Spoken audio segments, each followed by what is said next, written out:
अव्यक्त मुरलियां बाबा हम बच्चों के प्रति अव्यक्त स्थिति बनाने के लिए प्रेरणा के स्रोत बनती है, क्योंकि ये मुरलियां अव्यक्त बाप दादा के प्रारंभ के ये महावाक्य हैं 1969 से। तो बाबा यही कहते हैं कि अपनी स्थिति को शीघ्रातिशीघ्र श्रेष्ठ बनाने के लिए अभिलाषी आत्माओं से हस्तों में ये दिव्य ज्ञान मोतियों का संग्रह 1969 से और 2017 तक जो अव्यक्त बाप दादा ने महावाक्य चलाए, इनसे क्या हुआ कि इन्हें हमें अपार हर्ष और गौरव की प्राप्ति होती है।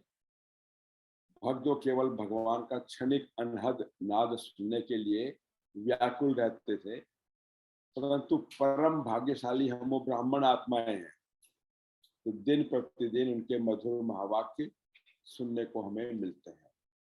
पद्मा पदम भाग्यशाली ब्राह्मण आत्माएं जो डायरेक्ट बाप दादा के मुखारविंद से हमें ये महावाक्य सुनने को मिलते हैं। और तो ये जो वाणियों का संग्रह हमें मिला है,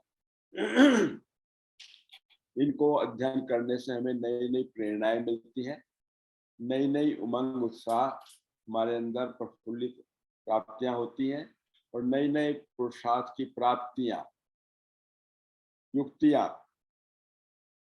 प्राप्त होती हैं। और इसे अति सुंदर प्रवाह है ये और अलौकिक रस है, तथा इसके पठन पाठन से निरंतर अतीन्द्रिय सुख का आभास होता है। इंद्रियों से परे अतीन्द्रिय सुख और जीवन में आने वाली अनेक समस्याओं का हल इनसे हमें प्राप्त होता है। वास्तव में एक श्रेष्ठ तपस्वी के लिए ये वाणियां, अव्यक्त वाणियां एक अनुपम औषधि का काम करती है। अनुपम औषधि जो अमृत तुल्य है, अमृत तुल्य बना देता है। ये वाणियां साकार ब्रह्मा बाबा के अव्यक्त होने के तुरंत बाद चली थी, इस कारण इनमें ब्रह्मा बाबा के कई अनुभवों का उल्लेख भी किया गया है, जिन्हें पढ़ करके सुन करके उनके सूक्ष्म पुरुषार्थ की झलक हम सबके स्पष्ट रूप में प्रत्यक्ष होती है और उन्हें फॉलो करना सरल हो जाता है। तो इन अव्यक्त वाणियों से संक्षेप रूप में स्वयं की स्थिति को अव्यक्त कैसे बनाया जाए और योग की सूक्ष्म स्थितियां क्या होती हैं, बीज रूप स्टेज क्या होती है और कर्मातीत स्टेज क्या होती है, संग दोष से नुकसान एवं बचने का उपाय, व्यर्थ संकल्प विकल्पों पर जीत कैसे प्राप्त हो और वायुमंडल के प्रभाव से बचने के उपाय, विभिन्न विघ्नों पर कैसे विजय प्राप्त की जाए, ये अनेक विषयों पर हमें प्रकाश प्राप्त होती है। तो इन वर्षों में मधुबन विशेष हर वर्ष की अलग अलग महिमा की रखी गई थी, उस टाइम की बात है ये। इसलिए ये सभी के लिए, चाहे कुमार हो, कुमारी हो, टीचर्स हो, गृहस्थी हो, ये प्रेरणा का स्रोत हैं। तो इसे जो भी बाप दादा ने सूक्ष्मतन से हम सब मनुष्य आत्माओं के लिए, ब्राह्मण आत्माओं के लिए जो संदेश प्राप्त हुए हैं, उनसे हमारी स्थिति अव्यक्त बाप समान बन जाती है। तो ये 1969 से और 3 दिन तक ये चली, मतलब जनवरी 1969 से कैसे 18, 19, 20, 21, 22 और 23 अव्यक्त संदेश आते रहे। तो अव्यक्त संदेश से फिर वो ऑटोमेटिकली ये ट्रांसफॉर्म हो गई बाप दादा के अव्यक्त मूल्यों के अंदर। तो जब तक बच्चों का कैसे स्थिति बने, क्योंकि पहले सब हिल रहे थे कि अब बाबा चले गए तो कैसे चलेगा। तो बाबा ने वहां अपने पास बुला बुला करके कैसे साक्षात्कार कराया, और फिर जो है बाबा का अवतरण हुआ। फिर उसमें बाबा ने उद्घोष किया कि कैसे मेरा ये दिनचर्या चलेगी। तो हम सुनेंगे, क्लियर करता है। कल हमने 2 संदेश पढ़े थे, आज तीसरा संदेश है। आज बाबा को मधुबन में गुलजार दादी के माध्यम से है सब ये। गुलजार दादी अव्यक्त वतन में जाती थी और बाबा के साथ रूह बयान करके और जो संदेश लेके आए थे वो उसको सामने प्रत्यक्ष है। आज बाबा को मधुबन में आने के लिए निमंत्रण देने के लिए गई, तो बाप दादा के इशारों से अनुभव हुआ कि आज बाबा का विचार नहीं है। देखा, अब इसमें भी कोई क्या कल्याण समाया हुआ देखता। इतने में ही बाबा बोले, अच्छा बच्ची, सभी बच्चों ने अगर बुलाया है ना तो बाप दादा बच्चों का तो सेवाधारी है। तो बाबा का सब नहीं था आने का, लेकिन बुलाया तो सेवाधारी बन गए। ये सुनकर के संकल्प चला कि बाबा ने अभी अभी अभी तो ना की और अभी अभी हाँ भी कर रहा है। क्यों? दिल के संकल्प को जान करके बाबा बोले, ये जानबूझकर कर्म करके बाबा सिखला रहे हैं कि तुम बच्चों को भी एक दो की राय, एक दो के विचारों को रिगार्ड देना चाहिए। जैसे बाबा ने करके दिखाया ना, बच्चों ने बुलाया और हम चले आए, तो यहाँ पे भी कहते तुम बच्चों को भी एक दो के विचारों को राय यानी रिगार्ड देना चाहिए। हर समझो कोई विचार देता है और तुमको नहीं अच्छा लगता, धंसता नहीं है वो विचार उसका, तो उनके विचार को फौरन ठुकरा नहीं देना चाहिए। ठुकरा नहीं दो उसको, पहले तो उनको रिगार्ड दो कि हाँ क्यों नहीं, बहुत अच्छा, जिससे उनके विचार का फोर्स कम हो जाए। तो फिर आप जो उन्हें समझाएंगे ना वो समझ सकेंगे। अगर सीधा ही उनको कट कर देंगे ना तो दोनों फोर्स टक्कर खाएंगी और रिजल्ट में सफलता प्राप्त नहीं होगी। इसलिए एक दो के विचार अर्थात राय को पहले रिगार्ड देना है, ये अति आवश्यक है। इससे ही आपस में ये स्नेह और संगठन चलता रहेगा, है ना। जब ये स्नेह संगठन ब्रह्मा कुमार कुमारियों का जो है कैसे चलेगा, एक दो को रिगार्ड देना है, एकदम ठुकरा नहीं देना उसको।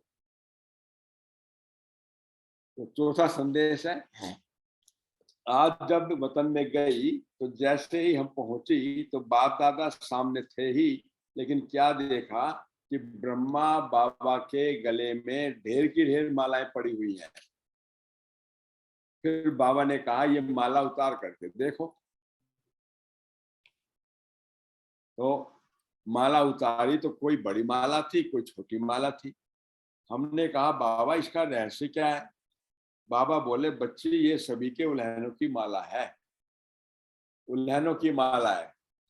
क्योंकि हर एक बच्चे जब एकांत में बैठते हैं ना, बाबा से रूढ़ियान करते हैं, तो बाबा को स्नेह में उल्हैना ही देते रहते हैं, भगवान जी को उल्हैना देते हैं।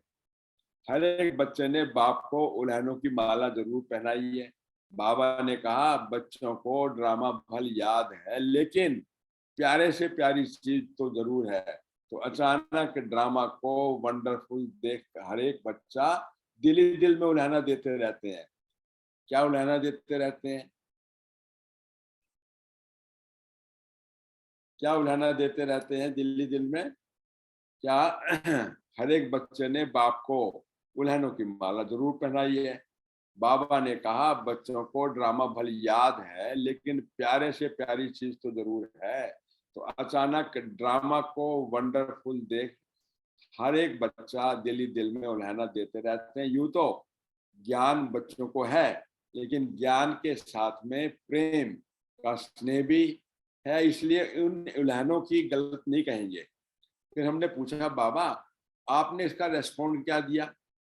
बच्चों की उल्हानों को माला पड़ी तो आपने रेस्पॉन्ड क्या दिया? बाबा से पूछ लिया दादी। तो बाबा बोले जैसा बच्चा वैसा मैंने रेस्पॉन्ड दे दिया। उन्होंने मेरे को उलाहना की माला फैलाई तो मैंने भी उनको उन्होंने की माला पहना दी। तो बाबा कहता है, बाबा ने कहा मैंने भी रेस्पॉन्ड में बच्चों को उलाहनों की माला पहना दिया। अब बाबा दादी चक्कर में आ गई, मैंने बाबा का उलाहना किया बच्चों के प्रति, तो क्या हुआ फिर? वो कौन सी माला है बाबा? बाबा ने कहा मैंने भी रेस्पॉन्ड में बच्चों को उलाहना की माला पहनाई, वो कौन सी है? फिर बाबा ने सुनाया, सुनना, अंडरलाइन करो इस बात को, जो बाप की आस बच्चों में थी वो साकार रूप में बाप को नहीं दिखलाया करके, नहीं दिखलाया ना करके। अभी हमने भी इतनी अव्यक्त मूल्य सुनी है। बाबा ने शुरू से क्या कहा है कि समय सफल करो, संकल्प सफल करो, व्यर्थ ना दान करो, है ना, खजानों को संपूर्ण करो, भरपूर करो। कितने बाबा ने कहा हुआ है। तो बाबा क्या कहता है देखो, कि बाबा ने सुनाया जो बाप की आस बच्चों में थी वो साकार रूप में बाप को नहीं दिखलाई, जो अब अव्यक्त रूप में आपको दिखलानी है। बाबा ने कहा ये उलाहना भी मीठी रूरियान है, ये भी एक खेलपाल बच्चों का है। तो साकार रूप में जो बाप दादा ने श्रृंगार कराया तो वो अब अव्यक्त वतन में बाप दादा देखेंगे। ये सीन पूरी हो गई। फिर भोग स्वीकार कराया। फिर मैंने बाबा से पूछा, बाबा आप सारा दिन वतन में क्या करते हो? ब्रह्मा बाबा ऊपर चले गए, तुम क्या करते हो वहां पे? बाबा ने देखा क्या बताएगा। बाबा ने कहा चलो मैं तुमको वतन का म्यूजियम दिखलाता हूँ। वतन का म्यूजियम, तो म्यूजियम में कौन होंगे? हम ही तो हैं वहां पर, देखो अब क्या दिखलाएगा। बाबा ने कहा चलो मैं तुमको वतन का म्यूजियम दिखलाता हूँ। तुम तो म्यूजियम बनाने के पहले प्लान बनाते हो, अगर हमें बनाना हो म्यूजियम तो कितना प्लान बनाएंगे। बाबा का म्यूजियम तो 1 सेकंड में तैयार हो जाता है।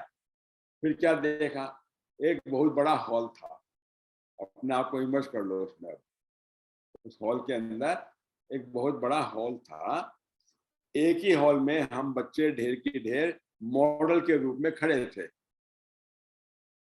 इमर्स कर लो अपने आप को, हॉल में हम सब खड़े हुए हैं, सब खड़े हुए हैं। तो क्या देखा, हमने कहा बाबा ये तो हम ही म्यूजियम में खड़े हैं। गुलदास ने कहा तो हम ही खड़े हैं। बाबा ने कहा बच्ची बाबा का म्यूजियम यही है, ये चैतन्य म्यूजियम है ना। चैतन्य बाबा कहते हैं बाबा का म्यूजियम यही है। अभी तुम जाओ, जाकर एक मॉडल को देखो कि बाप दादा ने क्या क्या सजाया, क्या क्या सजाया। देखो अपने आप को उसमें इमर्स करके देखना कि क्या हम बने हैं।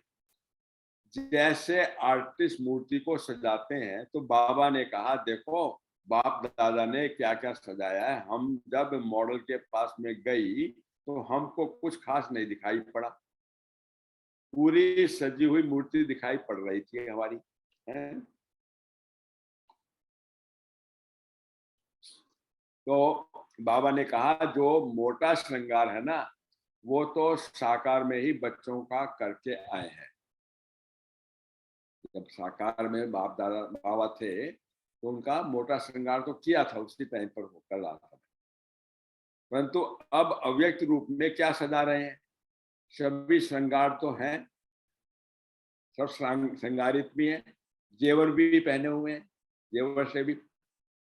और अब ये स्थूल की बात नहीं है जेवर, ये उनसे बाबा बता रहा है।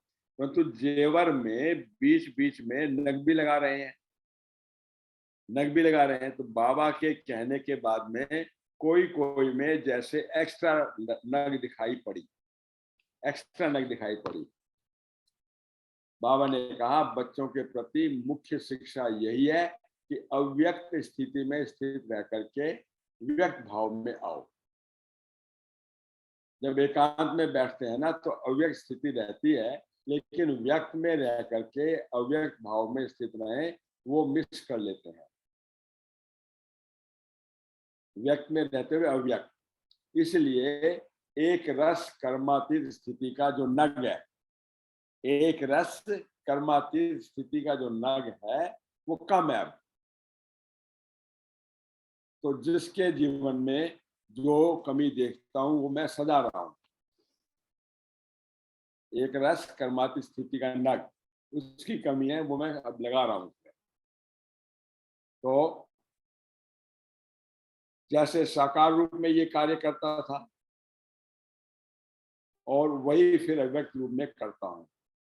साकार में भी कितने हमारी मूल्य चलाई बाबा ने, योग करवाया, तो ये कार्य करता था। तो अभी मैं अव्यक्त रूप में भी यही काम कर रहा हूँ। तो पता लग गया बाबा क्या करता है अव्यक्त रूप में। तो बच्चों में सजा करके पूछना कि सारे दिन में जैसे बाप बच्चों को सजाते हैं, ऐसे बच्चों को भाषणा आती है, होती है, गुरिया मिलती है ऐसी बाबा की कि बाबा देखो हमें कितना सुंदर रीति से पढ़ा रहा है और पालना कर रहा है और कर रहा है। बाबा कहता है ऐसी महसूसता होती है आप बच्चों को। उस टाइम जो योग युक्त बच्चे होंगे, किनको आएगी भाषणा? ये जो बच्चे मुझसे कनेक्टेड होंगे, योग युक्त होंगे, उनको ये भाषणा आएगी कि बाबा अब मेरे से बात कर रहे हैं। आती है अमृत वेले फीलिंग, होती है ये, होती है फीलिंग, बाबा मेरे सामने और मुझे तो श्रृंगारित कर रहा है, कैसे नग लगा रहा है मेरे अंदर, एक रस कर्माती स्थिति का। तो जैसे मैं अव्यक्त वतन में बच्चों से मिलता बहलाता रहता हूँ, तो अव्यक्त रूप वाले बच्चे ये अनुभव कर सकते हैं। जिसकी स्थिति अव्यक्त स्थिति होगी वही अनुभव कर पाएंगे। मैं भी खास समय पर खास बच्चों को याद करता हूँ। ऐसी टचिंग बच्चों को होती ही होगी, होती ही होगी। मैंने कहा बाबा आप सभी को अव्यक्त वतन में क्यों नहीं बुला लेते हो, यहाँ ही बड़ा सेंटर खोल दो। गुलजार दादी भी पूरी छोटे बच्चे के माफी चिपक जाती थी बाबा से। क्या कहता है, कहती है जैसे मैं तो ऐसी टचिंग बच्चों को बाबा का, मैंने कहा बाबा आप सभी को अव्यक्त वतन में क्यों नहीं बुला लेते हो, यहीं बड़ा सेंटर खोल दो, अभी तो सभी बच्चे बड़े उपराम हो गए हैं। बाबा ने कहा ये उपराम अवस्था होनी ही चाहिए, हमेशा तैयार रहना चाहिए, ये भी याद की यात्रा को बल मिलता है। ये उपराम अवस्था सहज याद का तरीका है। अब बच्चों को कहना ज्यादा समय नहीं है, तो बाबा कब भी किसको बुला लेंगे, कब भी किसको बुला लेंगे। अचानक एवर रेडी का खेल चलता है? अचानक एवर रेडी का तो नंबर 1 कौन बन गई? मम्मा। अचानक एवर रेडी में हुक्म हुक्म चला रहा है और समय संकल्प सबको सफल कर लिया, एकदम सफल करके कर्मातीत बन गई। तो 5वां संदेश है, आज जब वतन में गई तो जाते ही अनुभव हो रहा था जैसे कि लाइट के बादलों से क्रॉस करके वतन में जा रही हूं मैं। बादलों की लाइट ऐसे लग रही थी जैसे सूर्यास्त होते समय लाली देखने में आती है ना, वैसे ही वतन में पहुंची तो वहां भी ऐसे ही देखा कि लाइट के बादलों के बीच में बाप दादा का मुखड़ा सूर्य चंद्रमा के समान चमकता हुआ देखने में आ रहा था। सीन तो बड़ी सुंदर दिखाई दे रही थी, लेकिन आज का वायुमंडल बिल्कुल शांत था। बाप दादा के मुलाकात में भी शांति और शक्ति की भाषा आ रही थी। फिर तो मुस्कुराते हुए बाबा बोले, भल तुम बच्चे साकार शरीर में साकार सृष्टि में हो, फिर भी साकार में रहते, ऐसे ही लाइट माइट रूप होकर के रहना फरिश्ता। साकार में भी लाइट माइट स्वरूप, हल्का फरिश्ता। तो कोई भी देखे ना तो ऐसे महसूस करें कि ये कोई फरिश्ते घूम रहे हैं, फरिश्ते घूम रहे हैं। ब्रह्मा कुमारियों का जब झुंड चलता है तो लगता है ना फरिश्ते माफी सफेद बरसधारी। लेकिन वो अवस्था तब होगी जब एकांत में बैठ करके अंतर्मुखी अवस्था में रह करके अपनी चेकिंग करेंगे, स्व निरीक्षण करो, इंट्रोस्पेक्शन, तो ये अवस्था बनेगी। ऐसी अवस्था से ही आत्माओं को आप बच्चों से साक्षात्कार होगा। तो आज वतन में एक तरफ तो बिल्कुल शांति थी, दूसरी तरफ प्यार का भी रूप बहुत था। क्या देखा?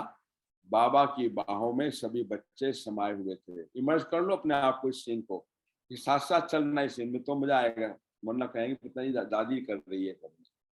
हम साथ साथ हैं, तो इसमें इमर्ज करो कि बाबा की बाहों में हम सभी बच्चे समाये हुए थे और साथ साथ प्रेम का सागर तो था ही वो।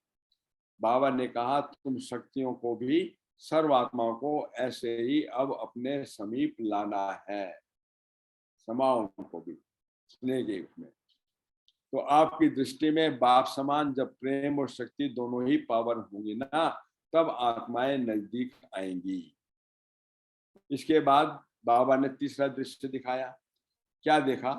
बाबा के सामने ढेर कार्ड्स पड़े थे, ढेर कार्ड्स पड़े थे।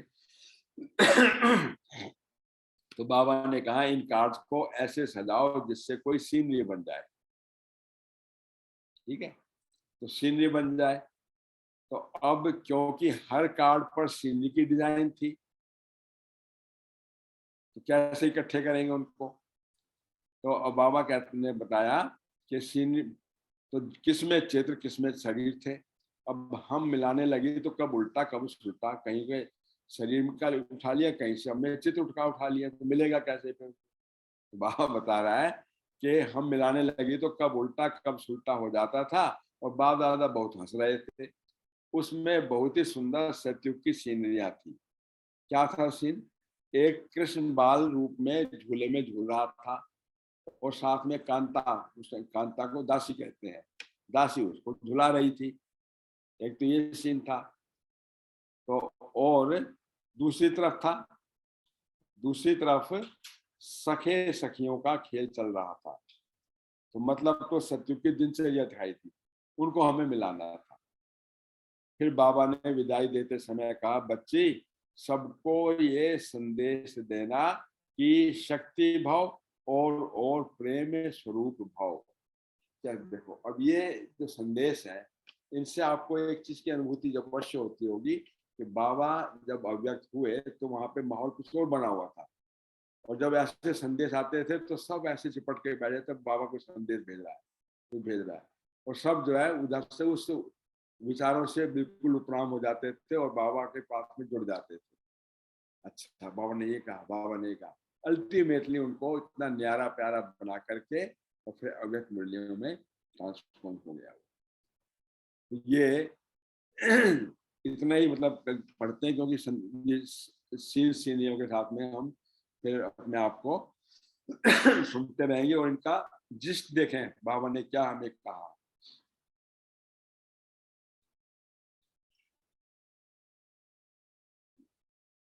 तो इन सीनियों से शक्ति भाव, प्रेम स्वरूप भाव, ये था। और इसी में ही बाबा ने बताया कि एकांत मुखी अंतर्मुखी अव्यक्त स्थिति धारण करो, एक रस अव्यक्त स्थिति में कर्म करो। और उल्हैनों की माला बाबा ने कहा कि जो मैंने आपको पढ़ाई और उसमें साकार में जो पालना दी वो बच्चों ने मेरी पूरी करके नहीं दिखाई, तो मेरा भी उल्हैना यही है कि अभी जल्दी से अव्यक्त स्थिति धारण करो और फरिश्ता रूप हर एक को अपना प्रदर्शित करो। चलते फिरते ये बाबा के ब्राह्मण सो फरिश्ता है। तो ऐसा बाबा ने फिर कहा कि हम जो म्यूजियम में मूर्तियों की माफिक श्रृंगारित हैं उनमें नग लग रहे हैं, तो नग लगने के कौन सा? अव्यक्त स्थिति में रह करके व्यक्त भाव में। तो बाबा कहता है अगर एक रस कर्मातीत स्थिति का नग, एक रस कर्मातीत स्थिति का नग निरंतर, मेरा तो एक दूसरा न कोई, न्यारा प्यारा, और बस ये बाबा ने हम बच्चों को संदेश के माफिक संदेश भी दिया और हमारी स्थिति को अव्यक्त बनाने में कैसे हम बाबा की इच्छाओं को पूर्ण हम कर सकते हैं, बाप समान संपन्न और संपूर्ण अव्यक्त फरिश्ता बने। ये बाबा ने। ओम शांति, ओम शांति, ओम शांति, ओम शांति। डॉक्टर साहब एक चीज मुझे पूछनी थी कि ये सब 18 तारीख से ही हुआ? 18? ये हाँ ये संदेश एकदम मतलब हाँ। शुरू होते ही बच्चों में संकल्प ना चले ये क्या हुआ, हाँ। इमीडिएटली गुलजार दादी जो बड़ी बड़ी दादी के द्वारा निमित्त बनी कि आपको जाना है संदेश। आपने देखा भी होगा कि पहली दफा जब बाबा व्यक्त हुए थे तो दादी रात को उसी पलंग पे ही सोई थी और संदेश हुई बाबा के गल, वहीं से फिर संदेश का पूरा शुरू हुआ। तो 18, 19, 20 3 दिन। हाँ, 21 तक 21 तक 21 चला, तक। बाबा का 22 किया 23 था में फिर मिल गया, 21 में बाबा को फिर वो किया था संस्कार, 21 संस्कार। को हुआ था ना, तो तब तक ये सब चलता रहा। अच्छा। तो बाबा बच्चों को बहुत प्यार से सिखला रहा है, करके बता रहा है। तो बहुत अच्छा लगा मुझे कि निमंत्रण दिया तो बाबा ने ना की, ना से फिर हाँ की।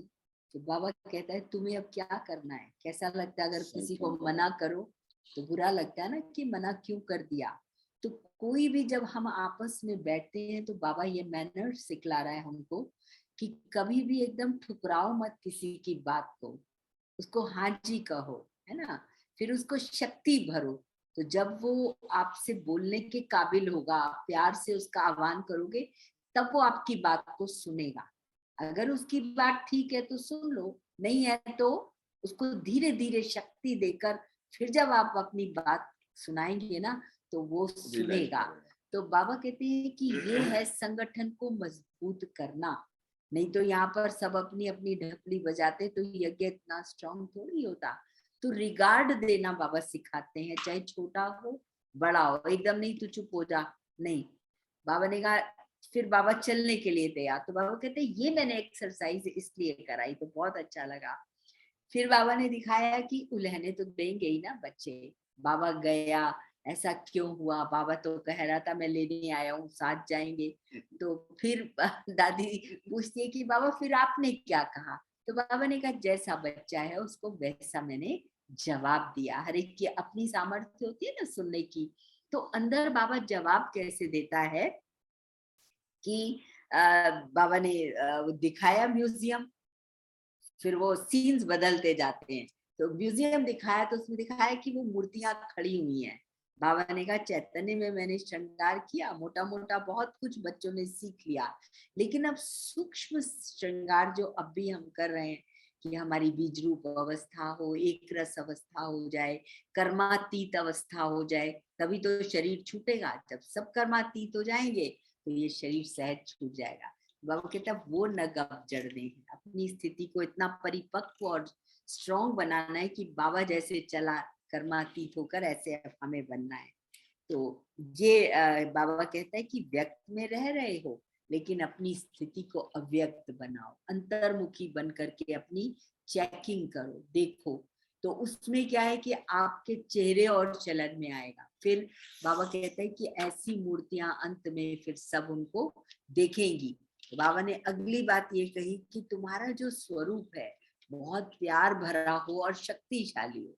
प्यार में ऐसा प्यार हो जो शक्ति भी उनको प्रदान करे, तब तुम्हारे नजदीक आत्माएं आएंगी। क्यों जाते हैं, कोई किस मंदिर में जाता है, कोई किसी मंदिर की मूर्त के पास जाता है, क्यों? क्योंकि वहां से उसको प्राप्ति होती है, किसी से स्नेह मिलता है, कोई उसको शक्तिशाली बनाता है। तो बाबा कहता है ये चैतन्य में तुम ये मूर्तियां गढ़ रही हो। तो बाद में तो ये सब चलता है ना भक्ति में। तो ये बाबा हम बच्चों को सिखला रहा है कि अपना ऐसा लाइट वाइट स्वरूप बनाओ जैसे फरिश्ते दिखाई दो। बहुत दुनियावी लोगों की तरह बैठ के हम भी वही बातें करेंगे तो हम डिफरेंट तो नहीं हुए ना। तो बाबा कहते हैं ऐसे फरिश्ते बनो, जैसे दादी ने देखा ना कि बादलों में जा रही हूँ और वो सूरज और चांद की तरह वो चमक रहे हैं। तो चैतन्य में हमारा चरित्र इतना सुंदर हो कि लोगों को देखकर आकर्षण हो, उन्हें प्यार मिले, उन्हें ताकत मिले। ऐसे नहीं तो है ही ऐसा कर दिया उसका वहीं पर ही, नहीं, उनका आह्वान करो और उनको शक्तिशाली बनाओ, प्यार से अपने नजदीक लाओ। बड़ी मेहनत का बाबा ने कितना बच्चों के लिए अपना सारा समय लगाया है, तभी तो भगवान की पूजा होती है, तभी तो भगवान के लिए लोग कितनी ठोकरें खा खा कर भी वहां पहुंच जाते हैं। वारे हम, वारे हमारा भाग्य कि आज हम साकार में वो सब कुछ सुन रहे हैं। उन सब बातों पर हम अनुकरण करके वैसे बनने में हम अपना एड़ी चोटी का 10 नाखूनों का बीसों नाखूनों का भी जोर लगा कर तैयार हैं कि हमें बाप समान बनना ही है। कितने देखो बहुत कम लोग आते हैं। एक बारी यही बात चल रही थी कि यहाँ इतने कम लोग क्यों हैं, क्योंकि जो हाई क्वालिटी है, हाईएस्ट जो स्टडीज हैं, वहाँ सारे स्टूडेंट्स थोड़ी चले जाते हैं, वो बहुत कम लोगों की प्रेजेंस होती है और बड़े तकदीरवान बच्चे इस पाठशाला में आकर के बैठते हैं। और इन महावाक्यों को ये भी समय चला जाएगा, अब मिल रहा है, फिर एंड में कहेंगे अहो ये सब हुआ, वो चला गया, तब भी देखते देखते आंखों के सामने निकल गया, लेकिन इसको होना नहीं है, ऐसा बनना ही है। ओम शांति।